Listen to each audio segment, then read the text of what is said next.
Hello to everyone on Zoom. Welcome back, everyone in the room. I'm glad to be back here with you in person, back in the Kislock Center for week 4 of the spring semester material text. I'm Zach Lesser of the English department.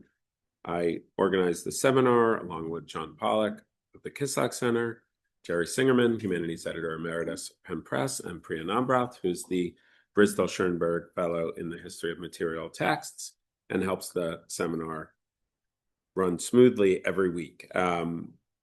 As we occasionally like to remember, because it really is amazing, this seminar has been running every week of the semester about 25 times a year for 33 years. Oof. And if we could ever get our act together to gather the materials or find money for someone to research it, we would find out, I'm sure, that a huge number of important articles and books in this field had their beginnings in papers workshopped in this seminar, which is to say, once more, that the field is indebted to our founder, Peter Stallybrass, who had the idea to do this in January 1993, before we had listservs and websites like we do now. And the sign-in sheet is going around. If you want to get on our email list, just add your email to that sheet or put your email in the chat if you're on Zoom, or go to pennmaterialtext.org where you can sign yourself up and also find a searchable database of speakers, titles, and abstracts going back to 1996, when our records unfortunately end. So also, if you have any records from 95, we're looking for them.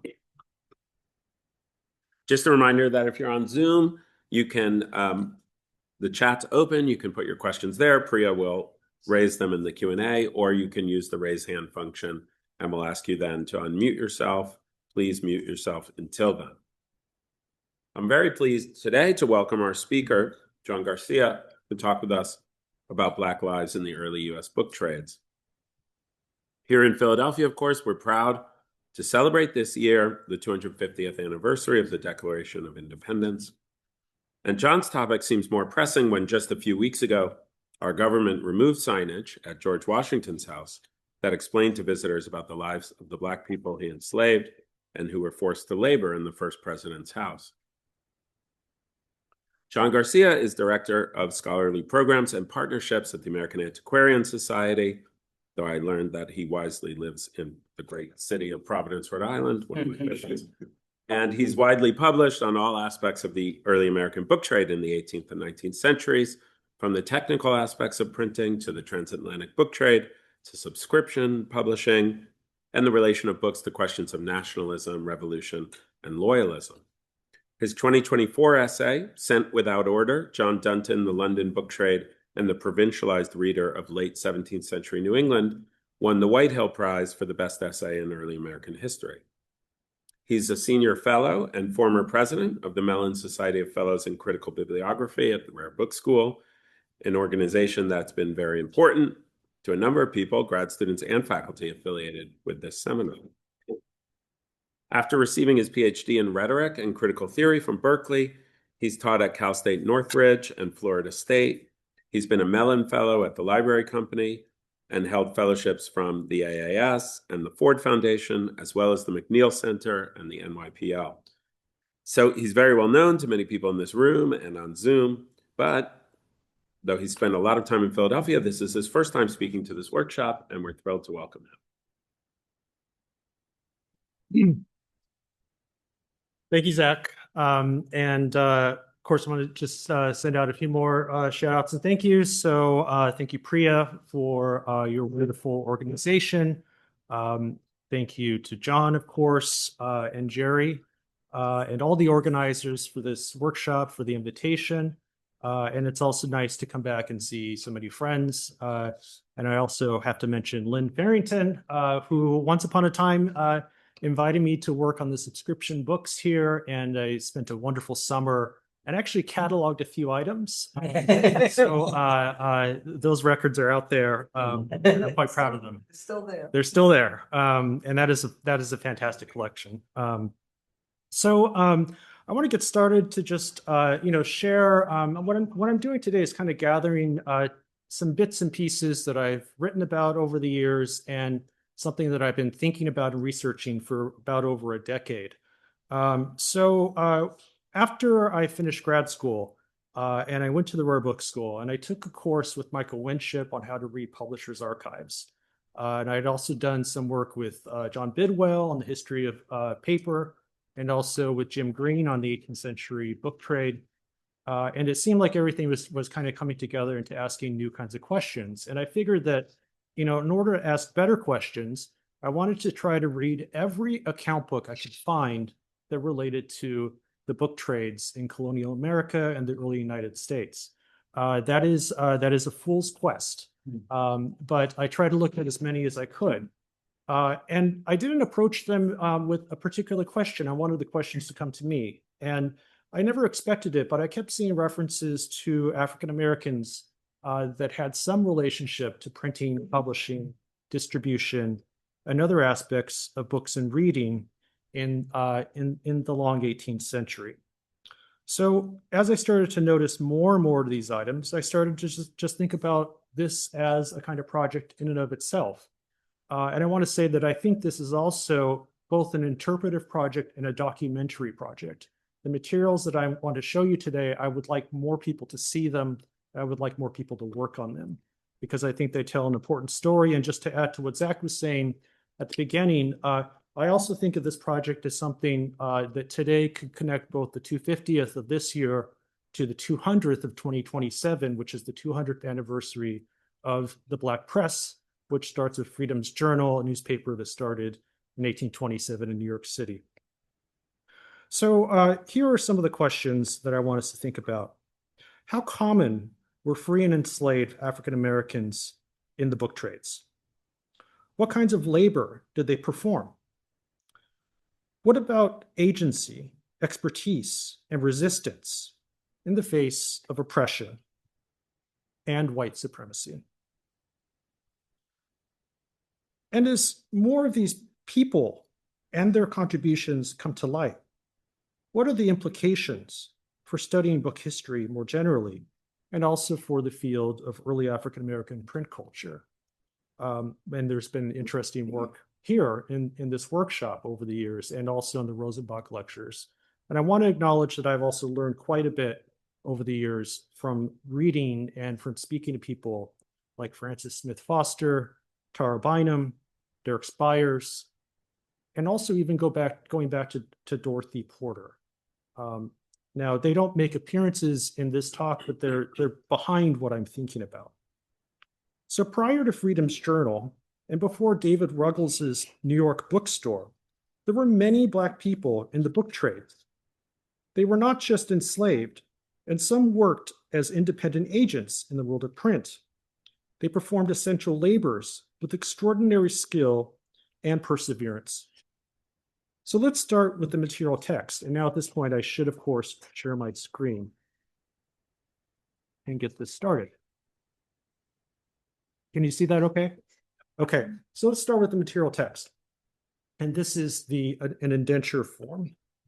The indenture form is an extraordinary find, in my opinion. Later on, I'll tell you more about the person who's documented here, James Moody, a free Black papermaker who was based near Boston in the Revolutionary era. But the materiality of the form itself demands careful attention. As you can see, that has been heavily redacted. It's been altered. It is no longer a straight indenture. And so there's something going on here. Now, this is not an indenture at all in terms of its purpose, because as I mentioned, he was an adult free Black papermaker. And we later on, I'll show you a newspaper mention of him where he's described as, quote, a papermaker by trade. So there's no reason why somebody like this would sign an indenture. There's no reason why he would be an apprentice. And they strike out certain terms in this form, but they let the word apprentice stand, which to me is kind of unusual. It turns out that what this is actually a way to record a debt, and a way for Moody to need to repay his debts over the years. So it's a kind of extended contract of sorts. And I'll go more into this story later on in the talk. But the interesting part here, of course, are the lines that are crossed out. And I don't have time to go into all of them, but it's safe to say that for the most part, what are being stricken out are most of the usual terms of an indenture, and that makes a lot of sense, right? There's no reason to preserve the language of training an apprentice in the art and mysteries of a trade. There, for instance, but other things are they are let to stand as prohibitions. So James Moody is not allowed to participate in gaming or gambling, but they struck out the word fornication, which is really interesting. And I don't have time in this talk to go into that. But essentially what I want to tell you here is that by altering this form, they took out some things, they kept other things. And so there's a much deeper story here. And I think I actually, this Moody deserves a lot of attention, and I can only really go into a little bit. Now, but based on the accumulated evidence, which ranges from business records to correspondence to contracts such as this one, newspaper advertisements, and recollections from elder printers, papermakers, and booksellers, here are some main claims. First, Black participation in printing and papermaking was pervasive from the mid-18th century into the early national era, and I'm stopping in the late 1820s here. Second, the extent of Black labor deepens if we include supporting roles, so not just pressmen and not just papermakers, but also carpenters, bricklayers, and wagon drivers. And these activities are also quite pervasive. And I should mention also couriers, delivery people, so on and so forth. And I'll say more about that as well. Third, the geographical range of this is quite extensive. So we're not going to talk just about the Northeast. We're also going to talk about the Mid-Atlantic and the US South. And I also want to give some attention to the Caribbean, because this is also a place where we would expect to find enslaved labor. But how did it work out with the big trades? More about that later. Last, the challenge here, unfortunately, as you could expect, is that most of these people go unnamed, or they only make fleeting appearances in account books or receipts. And so that becomes a challenge. Now, the person who has written the most about this topic in the 18th century is actually Isaiah Thomas, the founder of the American Antiquarian Society. And in his history of printing in America, which you'll see out here, he mentions 3 instances of Black printers. And 2 of them have been discussed by scholars. And I'm going to talk about a third who has not received much attention. And we'll get to that in a bit. But let's go back into, I want to start by just telling you a story. So on July 4th, 1788, Philadelphia's artisans, laborers marched through the streets to celebrate the ratification of the US Constitution. This is known as the Grand Federal Procession. And actually, it's interesting that John Bidwell last week mentioned a different kind of printer's procession, which came later, but it has a lot of resonances with this. This was the largest urban parade of its kind. There were others in New York City and Charleston. And as somebody like Benjamin Rush said, quote, in Philadelphia, the footways, the windows, and the roofs of houses were crowded with spectators. They witnessed groups of men parading by trade. And so we had gunsmiths, wheelwrights, clockmakers, and other trades. Now, the book trade also hired what they called a printer's float, which was specifically constructed for this occasion. Matthew Carey supplied a hand press, which was mounted onto this float and was used to print broadsides on a rolling stage. The broadside on this slide was the one that was printed. And it was actually, so they were printing these sheets and throwing them to the crowd. And the person who was throwing them was a comedic actor at the time named John Durang, who was dressed in the character of Mercury. And John Bidwell mentioned this as well. Now, if we think about this for a minute, the situation, the placement, right, the context, what we're seeing here is a kind of celebration where nationalism is being aligned with print capitalism in an interesting way. Now, we have to add, though, a third term. And this comes from looking at receipts. So these are from the William Young papers, which are at the Clements Library. And William Young was the one who kept the records. In other words, he kept track of the money for this. This is a coordinated effort between all of the major players in the book trades in Philadelphia at the time. So I've listed some of them for you there.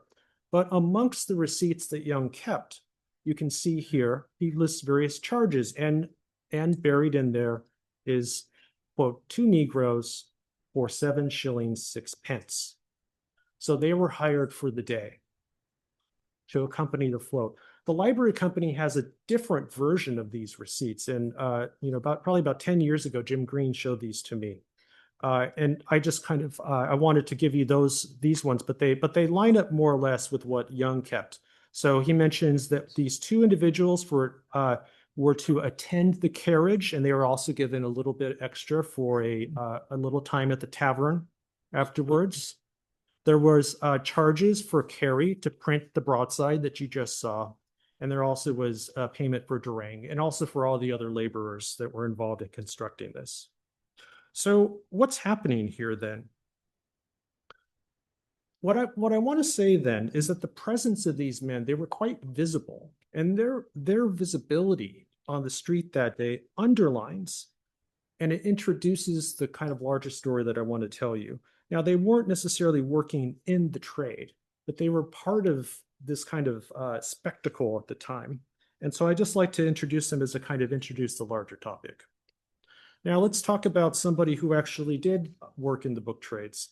And, many of you are familiar with this Mason Locke Weems, a kind of book peddler of the early US. Now, this was actually one of the first things that got me into this topic, because I was reading Weems's letters, and he writes to Matthew Carey in 1797, "If you see my friend Sam, be so good as to tell him that I want to employ him." So we have evidence here, or at least some kind of, something's going on here, right? He's saying to Carey, find this man for me. But it also implies that Sam is pretty easy to find, right? The Carey will know where to find him.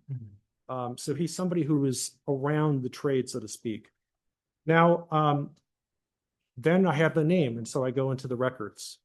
And I find that, for instance, in 1804, another publisher named C.P. Wang pays Samuel Johnson $60 on behalf of Weems. Another, in the Carey receipts, I find also that Carey paid $20 to this individual on behalf of Weems. But then there's also a really interesting one on the bottom right. And this is comes from the Lydia Bailey account book. Bailey was an early Philadelphia printer who kind of did a lot of job printing for Carey and others at the time. And this note is very striking to me. It says a much smaller sum, $1.50, for additional paving in the yard in the North Alley. And this is what I want to show as an example of what I want us to think about, is not just printing and paper making and so on and so forth, but also kinds of little jobs, right, that could be done in the vicinity of the book trades. And what I also think is really striking about this example is that you see a range of activities here. I suspect that the $60 has something to do with distribution, right? Maybe it's the case that Johnson was picking up merchandise and shipping them to Weems. That makes a lot of sense because Weems was circulating through kind of like the hinterlands of Pennsylvania and also going into the South. And so because of the way that Weems was circulating and kind of moving around, finding customers, and then writing to Philadelphia to have the merchandise set to a specific meeting point, it makes sense that somebody like Johnson might have been involved with that. But you can also see that there's also a kind of chronology here, right? It starts with in 1797. If you find him, tell him that I need some work for him. And it goes all the way forward to 10 years later, where Johnson is doing a different kind of work. So he's in the mix, right? People know where to see him. And this is also, the kind of world that the 2 men who I described earlier would have been attending the float. There's also a really interesting letter in the McCarty and Davis papers, also at AS. It turns out that AS has a really good collection of book trades manuscripts. And so this is a really good place to find some of this evidence, where a letter is written by McCarty and Davis, who is also another Philadelphia publishing firm. And they wrote to somebody, and they said, if you see Black Joe the Wagoner, we really need him. because we need him to deliver paper.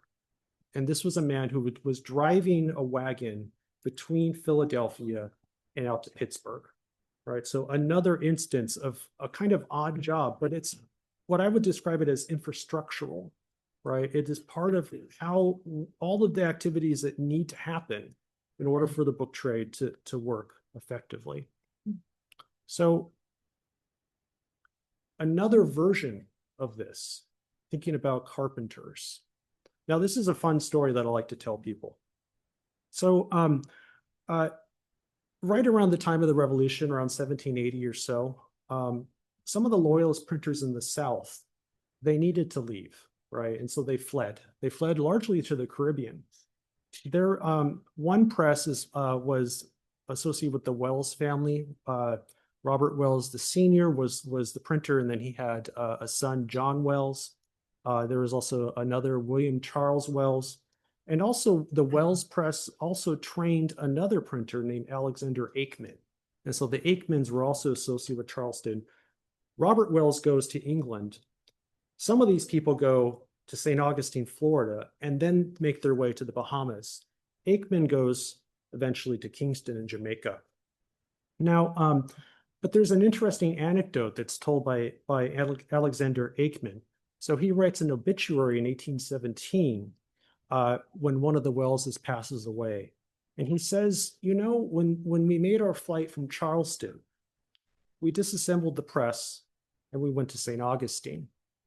And there, the Wellses, they wanted to print a newspaper, right? Maybe they wanted to settle there, but nobody could put the press back together again. So it was disassembled. Now, William Charles Wells, this is how the anecdote goes, realized that, you know, he had a problem. And so he turned to a book that he had in his supply called the Printer's Grammar, right? And so he flips through this and he's trying to figure out how to assemble it. He looks at the plates. And Aikman says, and this is more or less a straight quote, they turned to an enslaved carpenter who put it back together for them, right? And so this is kind of what I want to say here. This is part of the bigger claim here, is that free and enslaved Black labor is part of what I would call a condition of possibility, right? It's not simply additional work or odd jobs. Without this essential work, there is no printing in Florida. And so what you see here on the left is the first book printed in Florida from the Wellses Press. Only one copy survives at AAS. So it's a minor thing, but I think this is part of the story. In other words, without this gentleman who helped put the press back together, there is no printing in Florida. Now, I don't have time to go into the Caribbean more, but I put some things on the right here to think about other examples of kind of infrastructural work. Now, Mary Baldwin was the widow of the first printer in Jamaica, Robert Baldwin, who passes away roughly around, I guess, the 1720s or so. Now, Mary Baldwin publishes a newspaper advertisement where she's looking for the apprehension of a man named Apollo. And Apollo, as mentioned, was described as the one who went around delivering the newspapers, right? So we have another example of supporting work, distribution, I would say, that is part of the book trades in this location. Alexander Aikman, who I mentioned earlier, also wrote somewhere where he said that he had difficulty publishing the colonial laws. So Aikman becomes the richest printer in Jamaica. Right? He becomes the king's printer, and he does really good printing.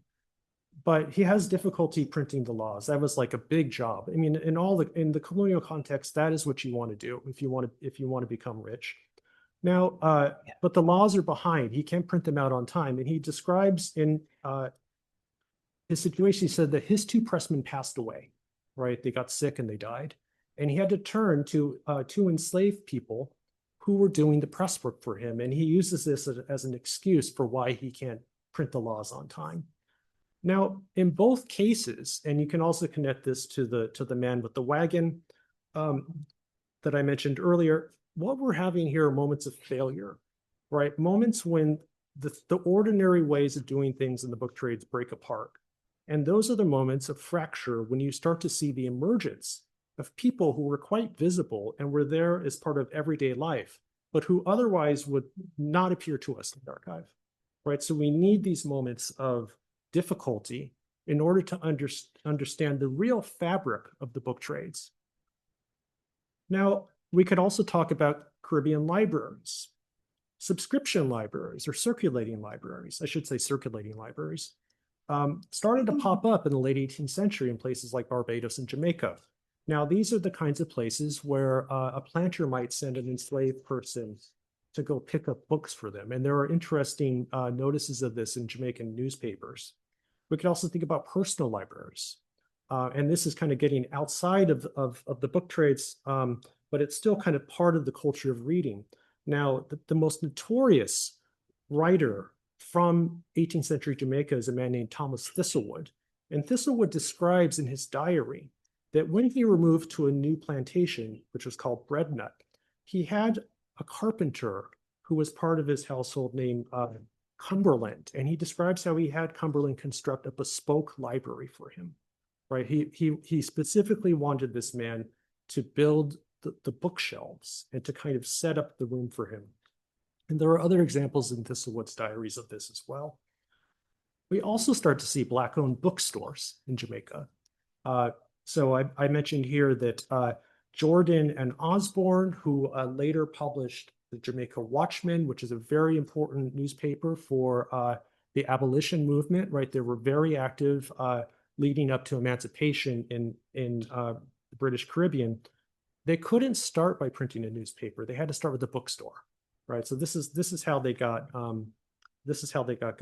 So this is just to say that you have to include the Caribbean, and also, of course, looming in the background for thinking about the Caribbean, as Giles Barber proved way back in the 1960s by looking at the customs records from England about the print that's going out to the colonies, at least a third of print goes to the Caribbean, right? So if you ever say you want to study the 18th century American book trade, if you leave out the Caribbean, you're missing at least 1/3 of the story.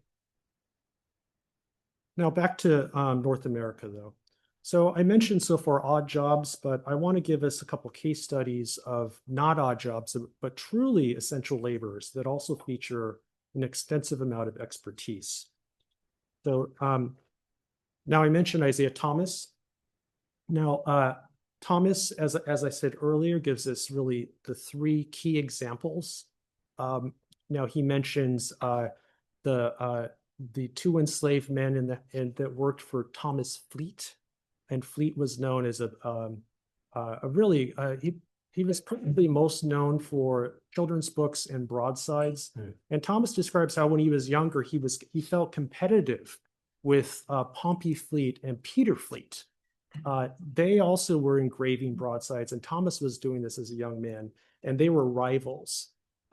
Thomas mentions, because Thomas later recollects these two individuals, we can now, bibliographers have gone back and looked at the Thomas Fleet press, and they see that on one children's book called The Prodigal Daughter, this is well known, I'm not telling you, this is not new information, you can see the initials PF on the woodblock, and that is the giveaway that was carved by Peter Fleet. Now, Thomas also mentions a second instance, an enslaved printer named Primus Fowle, who eventually goes to New Hampshire for the Portsmouth Gazette, and he publishes there for many, many years. And there is an excellent article about this by Jonathan Senshin called Under Pressure. But there's a third printer who I want to tell you about in a second. And here's the thing. How do we find out about it? The history of printing by Isaiah Thomas has never, in my opinion, has never truly been analyzed as a material text. It's been treated as a source of information, as a kind of reference book. And so you'll see all the classic writers on the early American printing and publishing, Lawrence Roth, Hugh Amory, David Hall, and we can just keep going. Anybody who's thinking about this time period uses Thomas for information. And it makes a lot of sense, because one of the things that Thomas was doing was writing biographies, right? He was giving all kinds of information to help us understand the time period. But nobody's really thought about Thomas as a writer, right? If you look at a modern edition of the History of Printing in America, it is nothing like the book that is out here in front of us. The first 200 pages have been removed. Thomas wrote, he wasn't a learned man, he was kind of self-taught. The first 200 pages of the history of printing in America are largely about early modern Europe, right? He was trying to kind of share to his readers the origins of printing in Europe.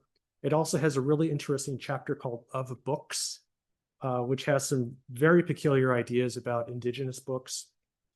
He also has a thesis, right? Thomas says, printing removes the veil that concealed the reason of man. So it's a kind of an Enlightenment thing that kind of resonates with Kant in some ways. Yeah. But when Thomas published his book in 1810, almost immediately, his friends in the book trade started to write to him and say, I have more information for you. Let's correct some things. And so what he does very quickly is he starts to work on a second edition. And that edition has never truly seen the light of day. Now, in the AAS archives, in the Thomas papers, we actually have the work that he did. He took an 1810 edition and he had it rebound. He broke it up, right? And he started to use it as an interleaved copy, right? He started to scribble all over it, crossing things out, rewriting things, pasting in newspaper clippings, adding manuscript, long manuscript pages, pasting them in. So it becomes this kind of monster of a book, right? There's like thousands of corrections. And these have never fully been digested. Now, it would be inaccurate to say that they are not available to us. Many of them were incorporated into the modern edition, but you'll see nothing about what Thomas had to say about Spanish America, for instance, or nothing what he had to say about Europe. And what I've shown you here is just the title page from this unpublished version. And what I like about it is you see his kind of changing imagination of himself, right? On the first edition, it says printer, right? By Isaiah Thomas, printer. And then you see the marginal note at the bottom, president of the AAS, member of the New York Historical Society, so on and so forth, right? So he's starting to kind of see himself as a little bit more ambitiously. Now, but to go back to this, the anecdotes about the fleets and about primus fal.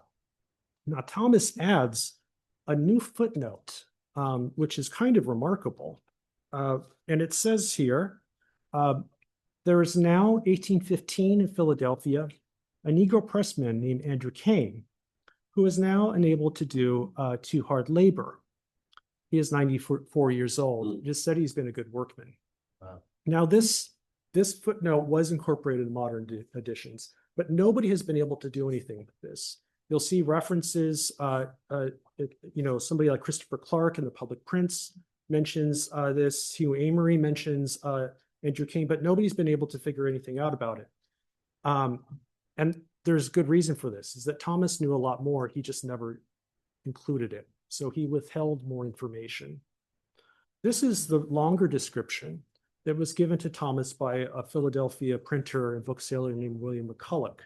And McCulloch wrote a very lengthy kind of addendum to the history of printing in America, it's about 200 pages in manuscript. It has been published in the AAS proceedings in the early 20th century. It's a really long document, and it largely focuses on Pennsylvania. It spends a lot of time thinking about the Sours and the German press. It thinks a lot about papermaking. But McCulloch included this really interesting thing, and this is the source for the Thomas footnote, where he actually gives us a kind of capsule biography of Andrew Cain. I'm not going to read it to you, but here's a quick summary of it. Cain was formerly enslaved. He was set free by the Quaker printer Joseph Cruikshank in 1770. Cruikshank then trains him to be a pressman, who he works for many years.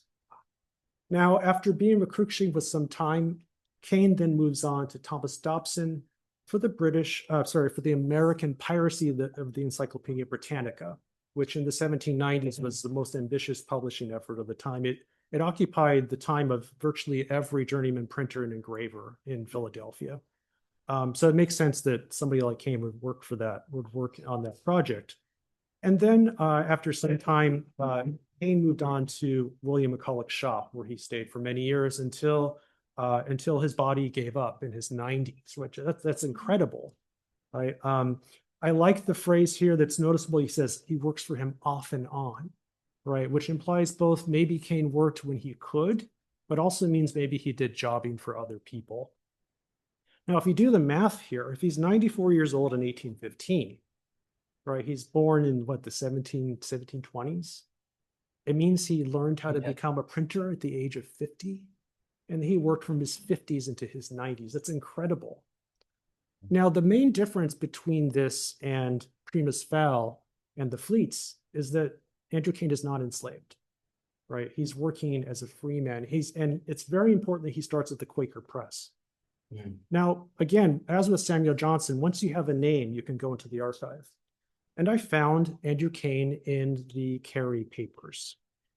So Carey is not mentioned in the McCulloch anecdote, but you can see here in 1789, he did some work for Matthew Carey.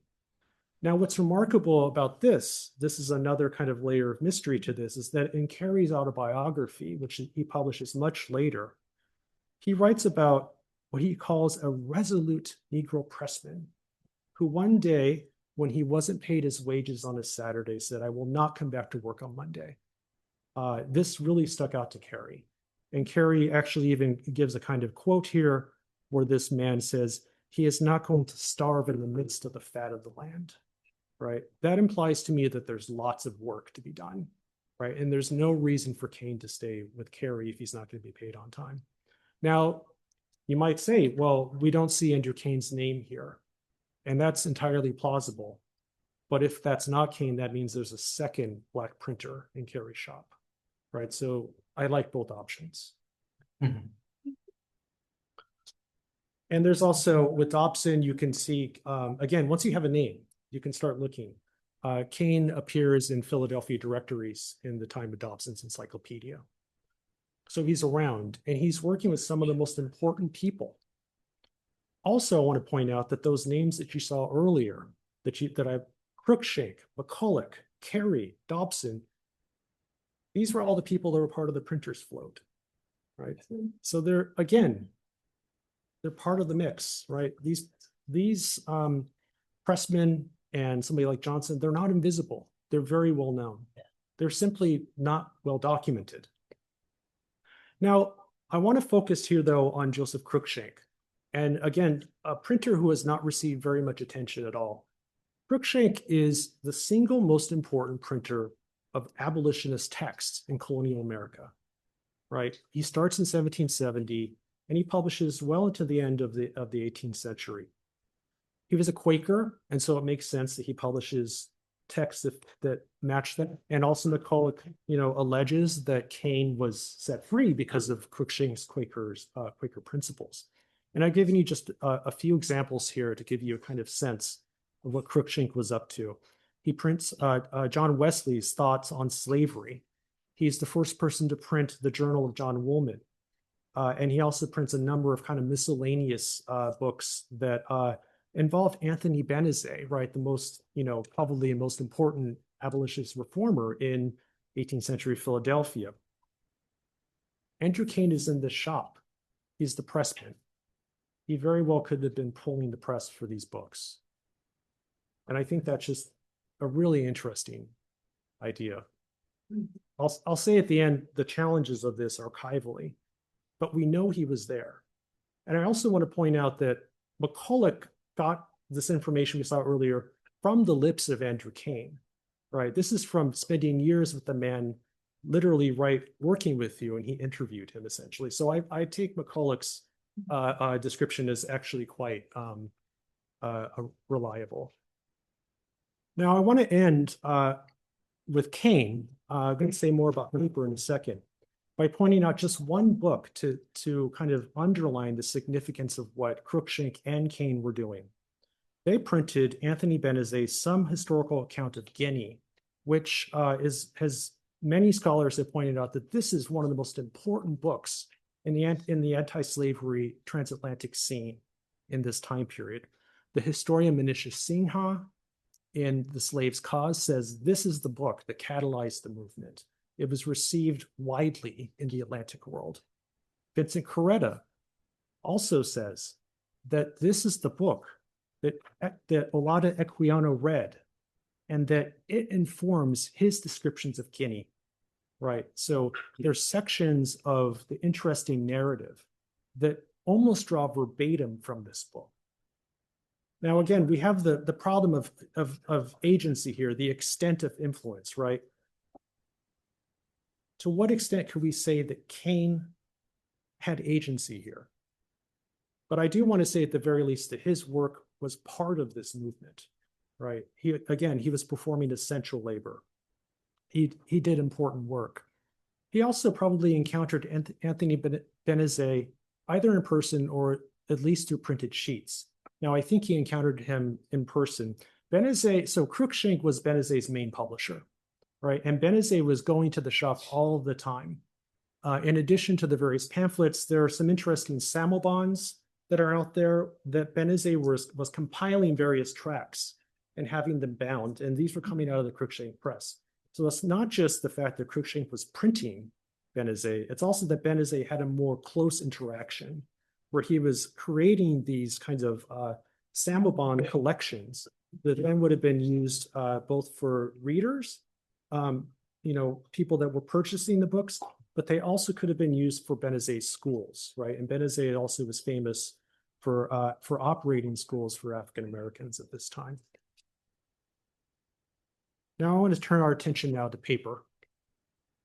And this is going to take us back to James Moody. Here is a slide that gives you all of the documented evidence of enslaved labor in North America from the 1770s up into the late 1820s. And of course, again, I mentioned John Bidwell earlier. This work could not have been done without Bidwell's mammoth, just really game-changing book, American Paper Mills, right? Based on years and years of research. And I spoke to John recently about this talk, and he says, I index these terms. And I said, yes. And I'm glad you did. But you can see here the range of geography. You can see that it's New England. It's also the Philadelphia area, but it also goes into the South, right? Which in many ways makes perfect sense. Now, on the right-hand side, I've put a few people that I think that they were some African Americans associated with these printer booksellers, paper mill merchants could have been involved. At the very least, the people that I've listed here have some connection to slavery, right? Daniel Henchman had enslaved people in his household. William Parks, there's a published inventory, probate inventory, and you can see that that makes, there's evidence for that. Hugh Gain has a receipt book that's at New York Public Library that documents transactions where essentially he's paying for the use of labor. So he's paying somebody else for renting out the labor. Now, it's unclear whether or not that has anything to do with the Onderdog paper mill that Gain was part owner of in Long Island, but still, I think it's a good supposition. And I also want to mention Nathaniel Rochester, who came up from North Carolina and moved to upstate New York, where we now know the city by his name. But Rochester also founded a paper mill. And I think there's good evidence to think that the enslaved people from North Carolina came with him and could have been part of that paper mill. Now, we'll think now about Philadelphia briefly. I want to focus on James Moody, but just to give you one example here. So the Wilcox family founded, I believe they're the third paper mill in North America, after the Rittenhouse Mill and then the Henchman Mill. The Wilcox family themselves write about the presence of enslaved people in the household. And they mentioned that there's baptismal records where you can see the list of names there. Maybe it's about 8 or 9 individuals, but they also single out a couple people. And they say here that a man named Caesar was a faithful man and an intelligent workman. He worked as a papermaker in the mill from 1798 into 1804. Now, again, once you have a name, you can go into the archive. And so what I've done, I've gone to the HSP to look at the Wilcox papers, and lo and behold, in their workbooks, you can see, it's very hard to see, and you can tell that these are in terrible condition. but you can see that a Caesar is represented and a man named Prince. Now, one thing that I just want to put as a side note for this is that what was the Wilcox Mill doing? One of their biggest jobs in this time period is that they had the contract with the Bank of North America. So one of the products of the Wilcox paper mills was currency paper. So it's just interesting to think that there's enslaved labor at these sites. And where is the paper going? What are the uses of it? Now, I want to focus, though, on James Moody.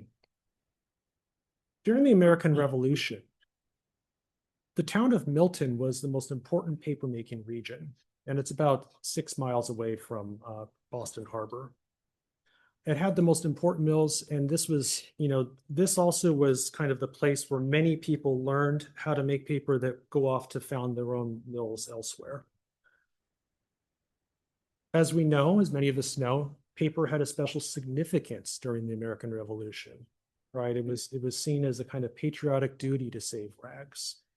And of course, with the drying up of British sources of supply, you needed paper, right? And so there was actually a big support from the provincial Congress for the local paper mills. So I've given you here an example on the left of a kind of newspaper note, or actually it's a broadside that says, support the paper mills because it is part of the public good. On the right side, I just want to give you just a taste of what was coming out of the Milton mills. All the usual kinds of paper one would suspect: printings and writing grades, bonnet paper, wrapping paper, cartridge paper, right? So it has a military use as well. But what's happening at the Boyes operation? Well, there's good evidence that there were enslaved people going all the way back to the early 1770s. So we have a runaway ad from that site, but I want to focus on the right-hand one, where a man named Caesar is described as being part of the mill, right? One half share of this mill is offered for sale, and Caesar is listed there. Now Caesar runs away.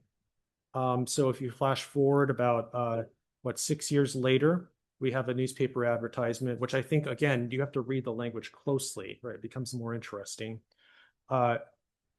He, quote unquote, belonged to Boyes and Clark. He's of small stature. He has very crooked shins, which have been lately scowled in. And I find that term lately scowled in quite interesting, right? Is this a paper-related injury? It's just interesting to think about. But the last line that I quoted on the bottom is incredibly significant to me. They belong to the paper mill, which is a great service to the public. And so I want to point out here is that in the official public language of these paper mill merchants, they openly acknowledge that production relies upon enslaved labor. Right. So to say that the paper trade is racialized is not a modern interpretation. Instead, it's something that they have no problem saying at all in newspapers. Right. That's part of what they need. It's part of the business.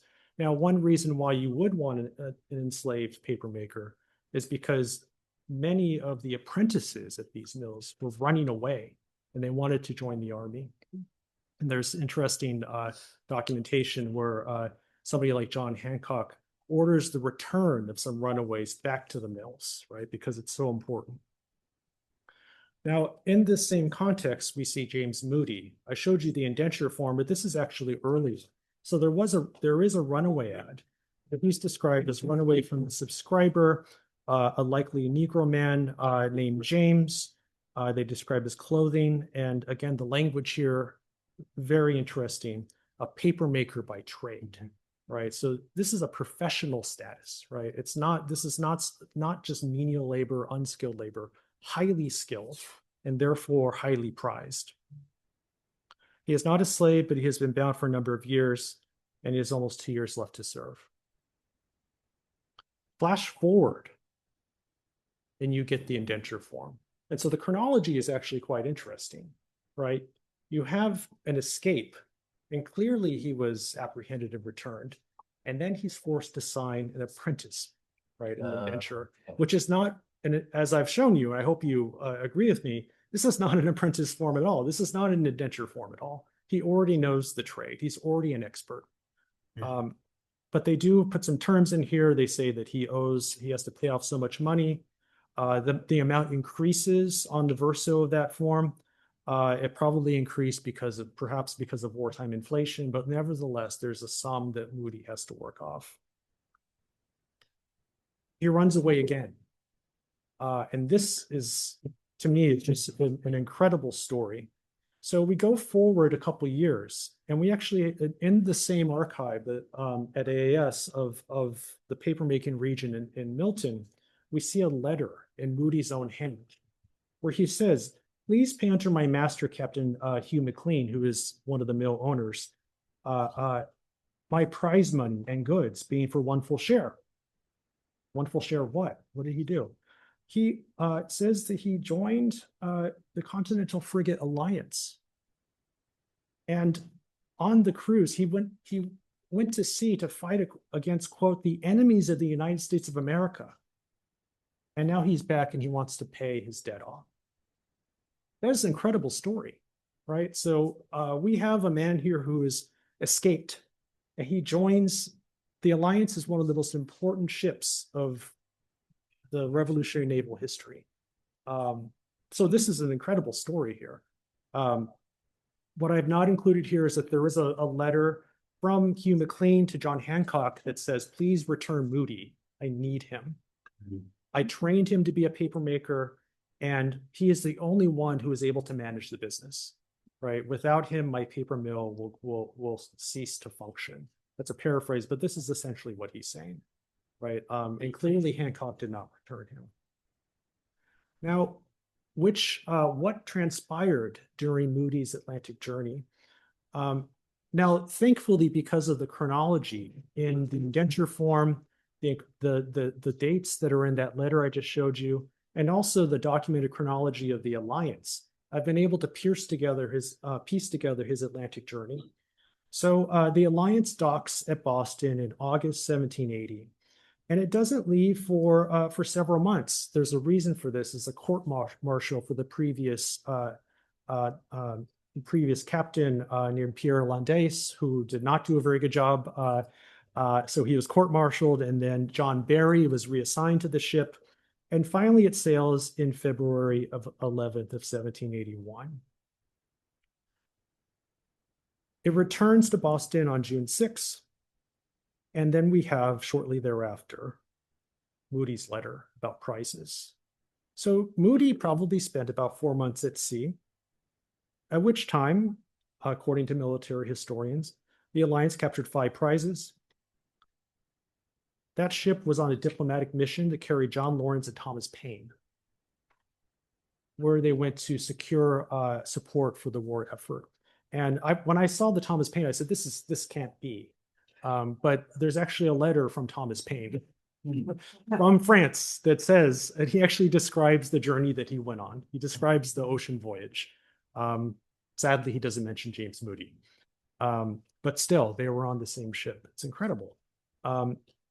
So there you go. The Alliance was so important at this time period that, as I've shown for you on the left, this is a contemporary painting, right? They actually painted the return of the Alliance because of the importance of the diplomatic mission. So Moody is part of this story. So before I move on, and I'm going to close soon, I just want to show you here.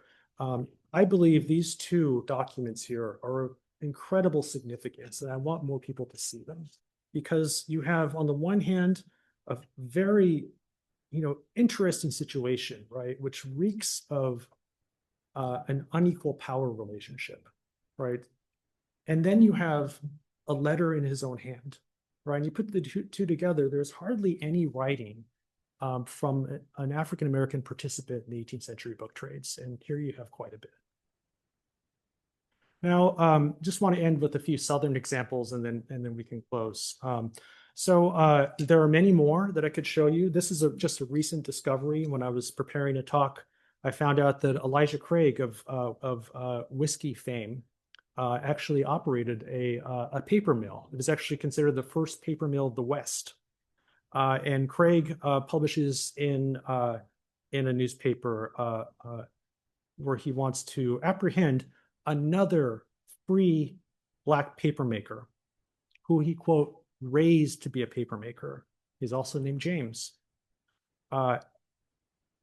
He was not enslaved, but he said he was promised manumission. So again, you have another instance of somebody who is not, like James Moody, not a mere laborer, right? He is somebody who has been trained in the art, right? And, you know, as many people can show you, Dart Hunter, John Bidwell, many other people have written about this. The paper trade is incredibly complex, right? You have to, there's a lot of processing of rags to get to the point of a clean white sheet of paper.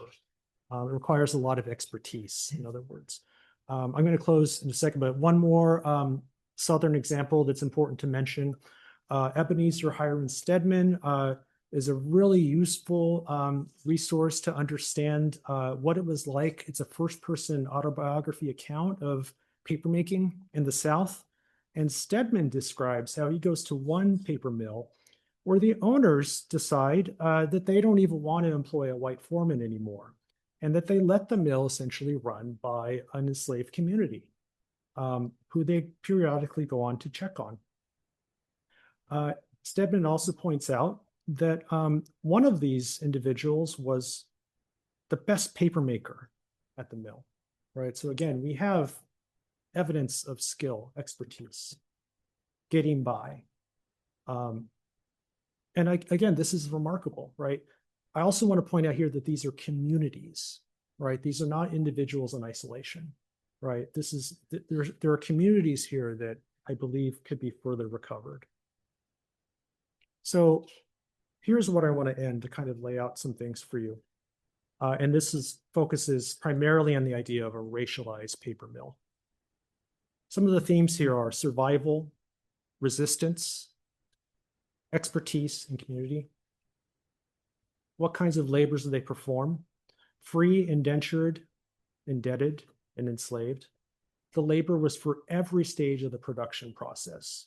And I didn't mention another instance of a North Carolina paper mill where there is evidence to say that the mill was constructed by enslaved labor. So every stage, from even constructing the buildings themselves, which makes a lot of sense, actually. In what sense is it racialized? And what implications can we draw? It is both colonial and national, right? So it stretches from the 1770s into the early Republic period. It includes the North and South. These ideas were publicly endorsed, right? There's nothing hidden at all. And it is all archived in paperwork and the manipulation of paperwork, at least in the case of James Moody. And you can see, of course, a reminder about all the different products that come from these paper mills. And just to add one more example that goes a little bit further from my focus today, there's a really interesting story to be told about the Crane paper mill in the Berkshires. The Crane family, their archives survive at the mill, which still produces federal currency paper. And the director of the museum showed me payroll records for a man named Charles Hoos, who was part of the Black community in the Berkshires. And you can see on the right his home. The Hoos family lived in that house for many years. And according to what people have said about this particular house is that it was a site on the Underground Railroad. Right, so I just want to end. I like this as a place to end, to think about all of the activities that happened in terms of the book trades, but also the ways that the communities took it upon themselves to do things that could lead to emancipation. So I'll stop there. Thank you.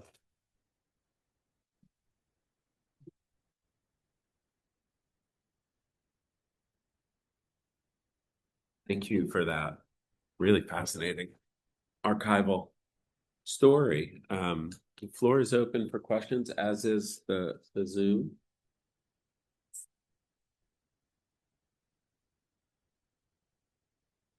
Hi, thank you, John. Just one quick question about the runaway ad about Moody. where he's described as a likely Negro Yep. man. So what do you think that means? Yeah, I'm thinking here of Sharon Block's work, her book Colonial Complexions, and she says that the word likely is a really interesting 18th century term, right? It means what's the way to put it? Capable, but also charming. Right. So it's Block makes a very compelling point to say that there's a lexicon. So it's not that he's a possible Negro man, it's No, it's a different use of that different word. use And of likely, okay. Yeah. Thanks. Yeah. Okay. It just adds to the idea of his how amazing he is. I was curious about literacy, particularly in the Caribbean, and how many of the people who were working in the trades, you would expect someone who works in actual printing to be able to read, but given the intersection with slavery and the prohibition on literacy, I was interested in the idea of couriers who run to the libraries to pick up books Yep. for other people. How do they know that they have the right books? Is that not a dangerous job to give to someone who might begin to read the books? I just was curious how literacy, slavery, and the paper trades kind of interact here. Yeah, it's a great question.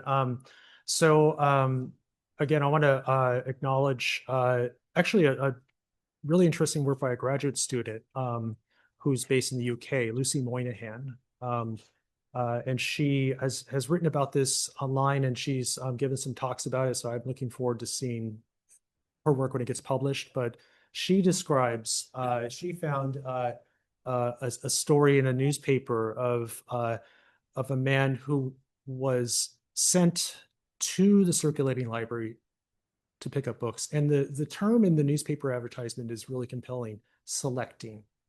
Right? It's not just that he was retrieving, but choosing them. Right? And again, that's one of the things that I'm trying to emphasize when looking at these materials. So you have to read very closely, right? To try to kind of tease out more stories about judgment, skill, expertise, survival, so on and so forth. So that definitely, that's an instance of literacy.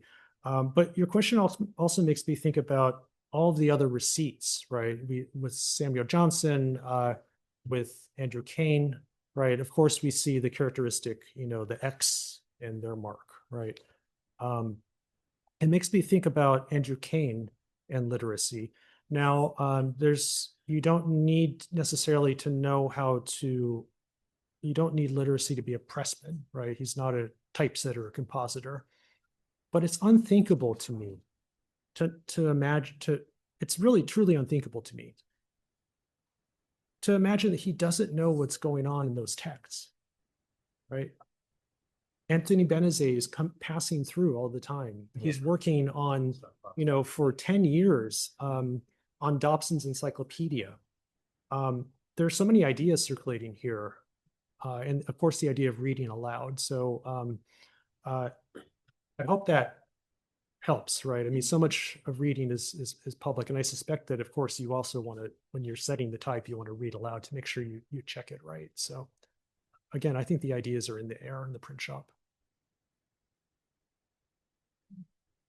There's certainly a lot of evidence in English earlier period for reading aloud, or both dictating to the compositor, Yep,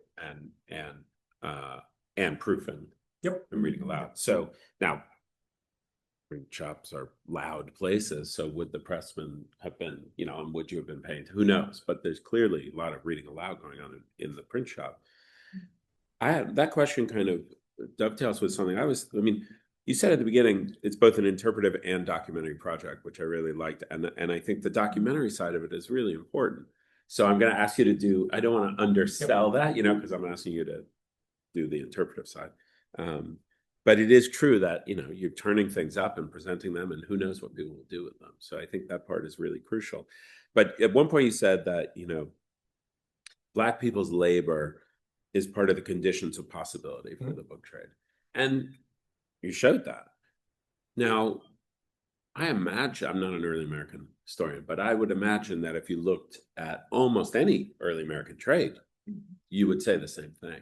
So the bigger question, which kind of links up with this one, is kind of like, there are distinctive things about the book trade. The fact that they include texts is like the most distinctive one that makes them different from making boats or other things, which also might have huge impacts, obviously. You know, the people who constructed the frigate also were participating in the revolution. But what, I'm just curious, you know, purely speculatively, like, because as I don't, I'm a little hesitant to ask because I also think it's fine to do the documentary project, and it doesn't have to be that you also push it to the next point. Like, others will pick up the work. But you know, if you could just kind of spin off your thoughts about like what does that fact that you've established, I think, mean that's different from if it's a bricklaying trade for housing or something that's not building a print shop or something like that. You know, what do you think is distinctively important about recognizing these people and their labor in the book trade? Yeah. I mean, you know, the point you made earlier is, you know, something that I think any person would say, yeah, well, how is that surprising? Right. What are we learning that's new? I mean, you know, one way to go back is to go back to the particularities, right? To me, that's key, right? It's not just that, you know, these communities are active in so many other aspects of society and performing labor everywhere. But it's the moments of fracture when you see people say that my paper mill will grind to a halt without this individual. That is a really important moment, right? If you don't have enough paper in Boston in the late 1770s, that makes a difference. It makes a difference if somebody can't rebuild their press, right? So I don't want to lose that aspect, right? You know, but jumping to the more interpretive side, it's a really good question. And I don't want to undersell it. But I also want to, you know, hang on to the particularity of each instance too, right? I mean, and I also want to hang on to the idea of community, right? Now, one way to think about your question would be to think about what comes after. And that's why I've been, you know, when I've been presenting this and as I keep thinking about the project, I want to think about, are there lines of connection to the emergence of an independent Black press? Or what are the connections to anti-slavery in the US? One person who I haven't discussed, who I still need to do work on, is a printer named Russell Perot, who is born in 1800 in Philadelphia. And he is involved, he is a job printer of some kind. What his printing was is kind of, nobody's really uncovered it, or I haven't found much evidence for this yet, but he is politically active. And he dies in the mid-1820s as a young man. So there is some connection here between being a participant in the book trades and having access to the press. I think that's one thing. You know, that's one way that you can draw a connection between the labor and political social implications. I also want to point out in terms of the documentary side, you know, and you know, I hope this is clear that there are so many more people than what Isaiah Thomas mentions. And, you know, I hope that by learning just some of their stories, we can start to at least accept the fact that these people were crucial, and their necessity comes up when they go missing or when they stop working. I also just want to say that Thomas mentions 4 people, and at this point, I think I presented to you over 20, right? And there are many more to be found. So, thank you, Sean. And it follows on things I know you've been working on for a long time. Gets me thinking about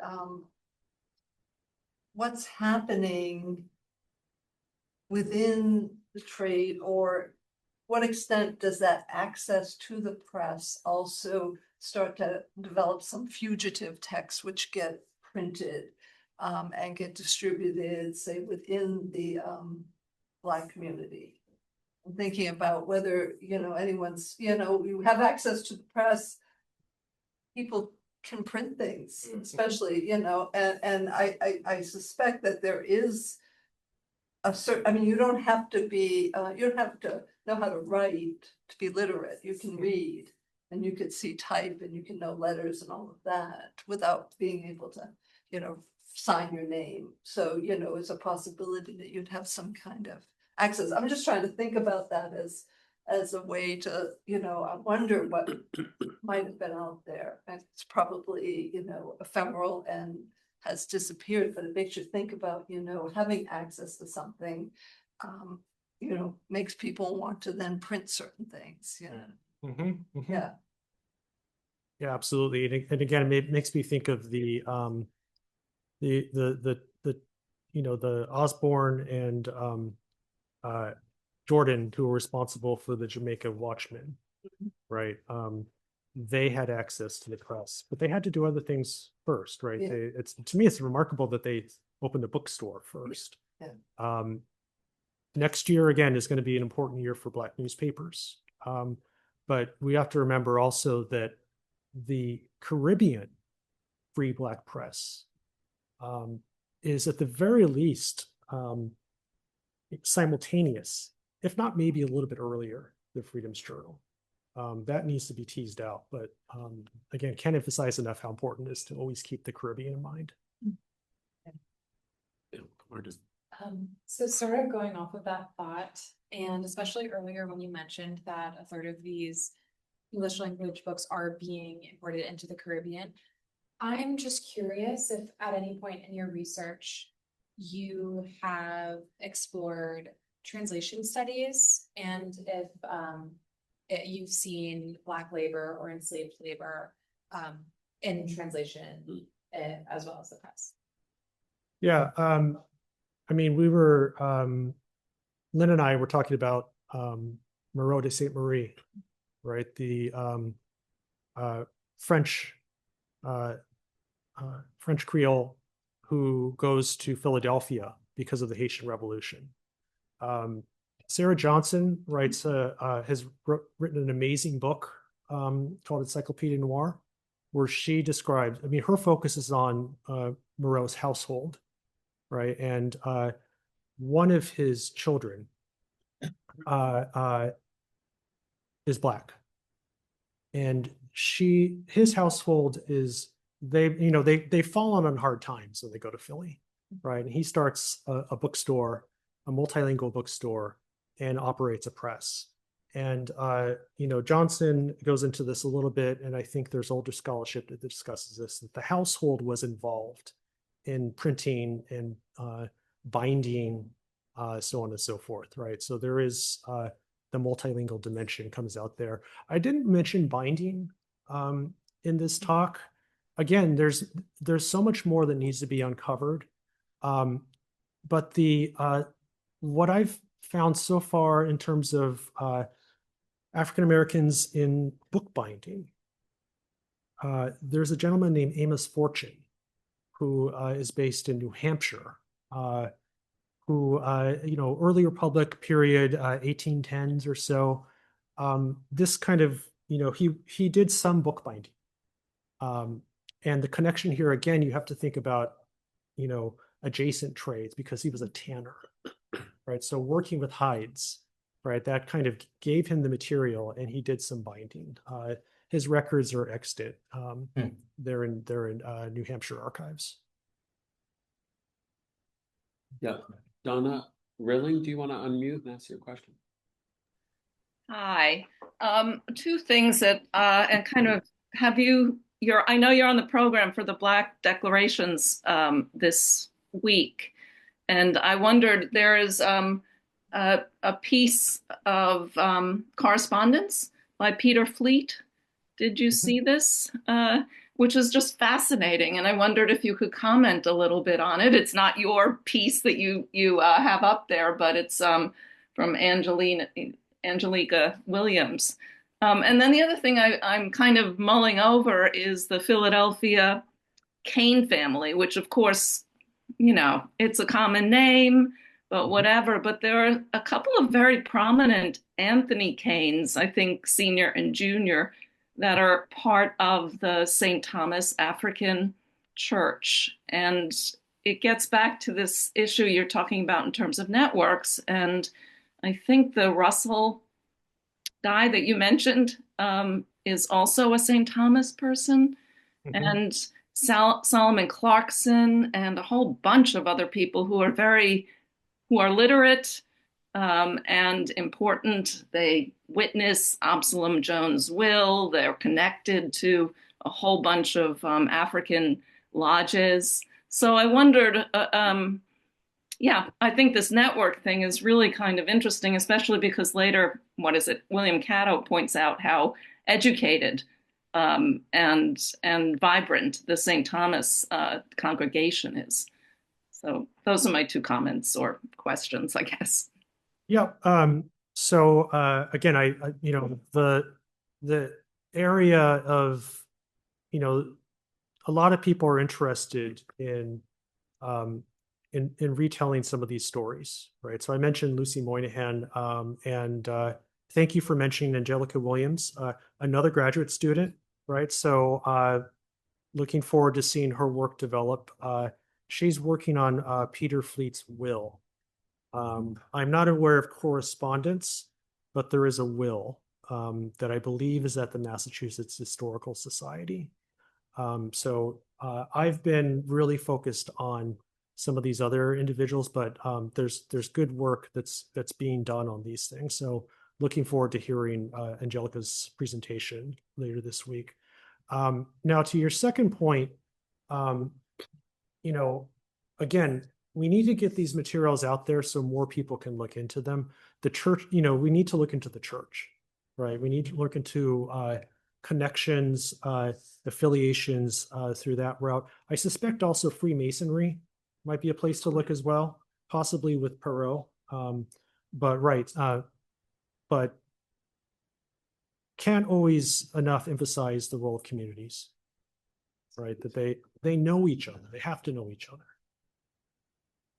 I mean, I think for that reason, the avenue that might try to trace some connection forward to the early Black press seems like really fruitful to me, again, coming from the outside, just because the book trade was always such a networked, like hereditary, generational, master apprentice, taking widows, you know, it was always networked like that because it's such a highly skilled trade that if you worked in a print shop, you were gonna try to keep working in a print shop, or you'd be a person to take over someone's print shop. So it wouldn't be, I would think, I mean, again, just thinking in the earlier English context, it would not be surprising if some of the people you're talking about then trained someone or knew someone, and you get to the 1820s pretty quickly that way.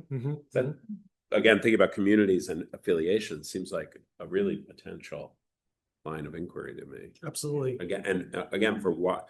Because it's all trades are a bit like that, but the book trade is more like that than most trades.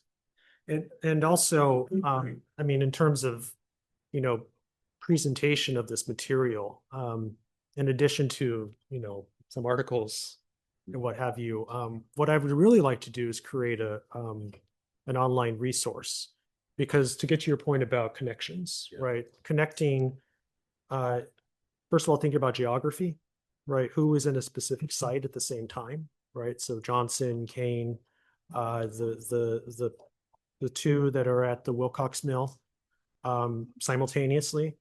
To also think about possible publications that they could be linked to. Yeah. I mean, I didn't go into this, but Samuel Johnson is the first receipt that I showed you from C.P. Wayne was from Ween sending money via C.P. Wayne. I've written about this a little bit. C.P. Wayne was the publisher of the Life of George Washington, which is this 4-volume disaster of a book. But Johnson probably had some role in the distribution of that. So we could think about publications that could be tied to individuals. We could think about geographic regions and who's there at the same time. And then we could think about lineages, right? and then also presenting all the different forms of evidence for a particular person, right? So we may not ever get a full biography of some of these people, but we can at least, show that there is a paper trail, so to speak. And to me, it especially comes out with James Moody. So.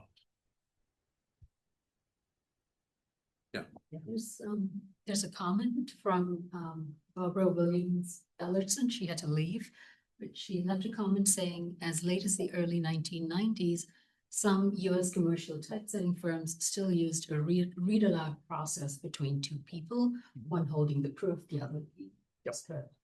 And then Jacqueline Bright. Louder for you. Yeah, you gotta speak up. Oh, sorry. Jacqueline Bright Walsh says, sorry, I came late to this fascinating talk. Were there women involved with the printing projects? And there's one more question, but maybe I'll just read it. DeAndrews saying, super talk, thoroughly enjoyed it. Cruikshank was a member of the Pennsylvania Abolition Society beginning in the 1780s. He published Wheatley's poems in 1786, plus a number of abolition texts published by James Phillips in London. I wonder if Cain was working for him then.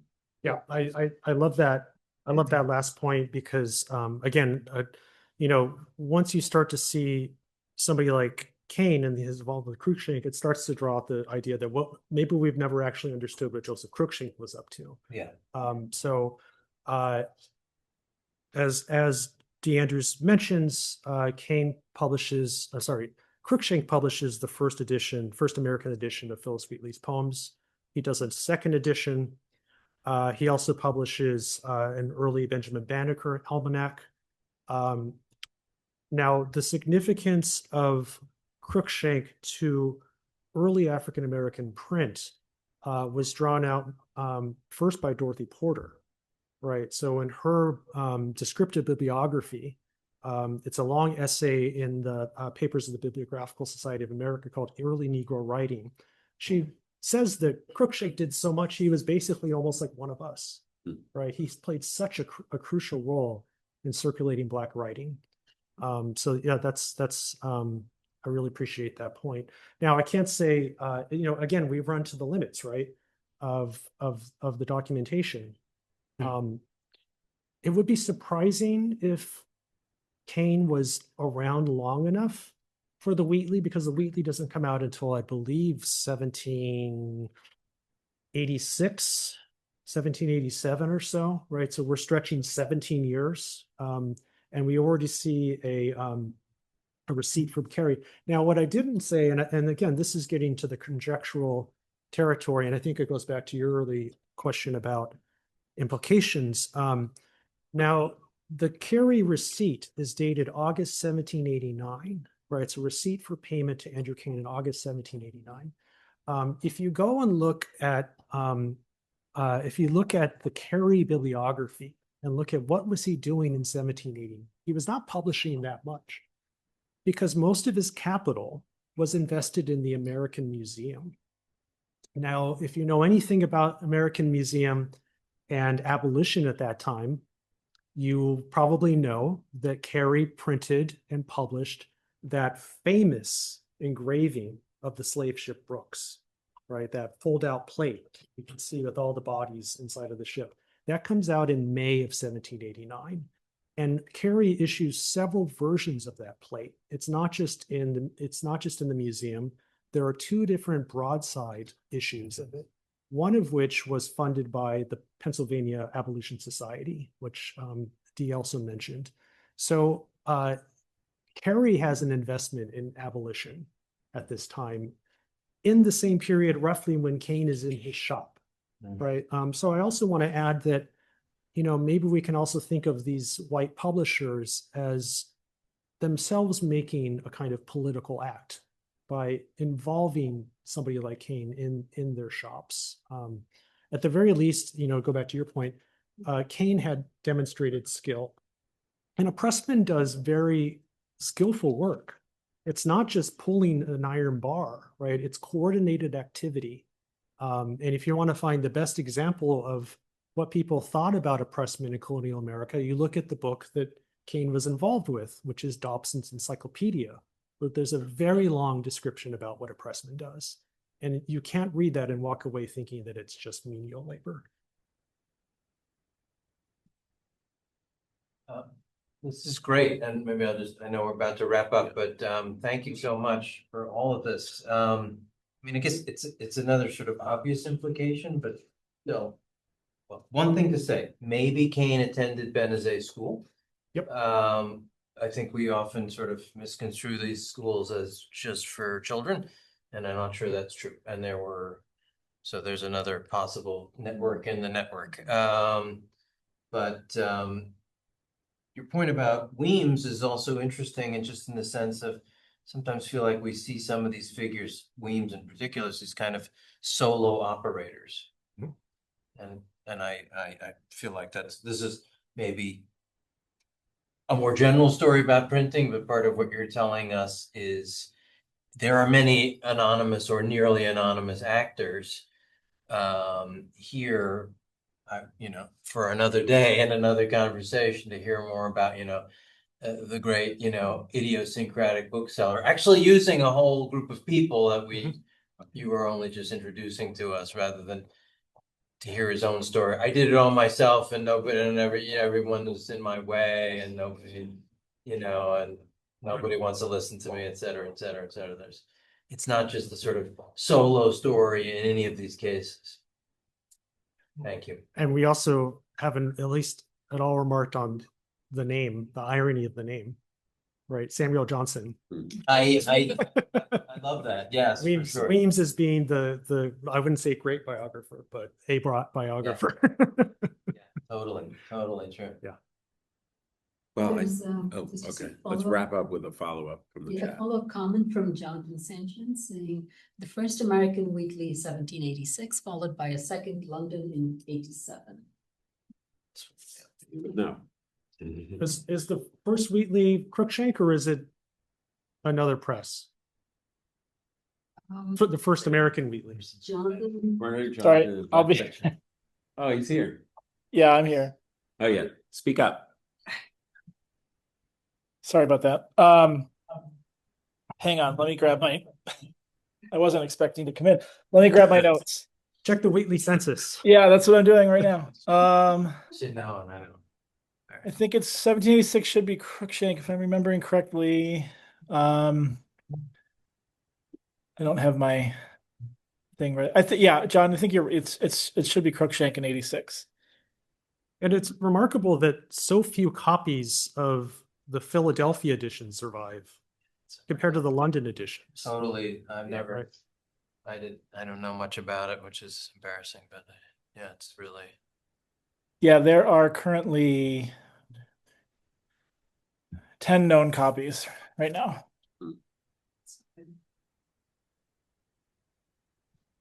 Well, All right. I think we will wrap up. Thanks for a great talk. Thank you, everybody.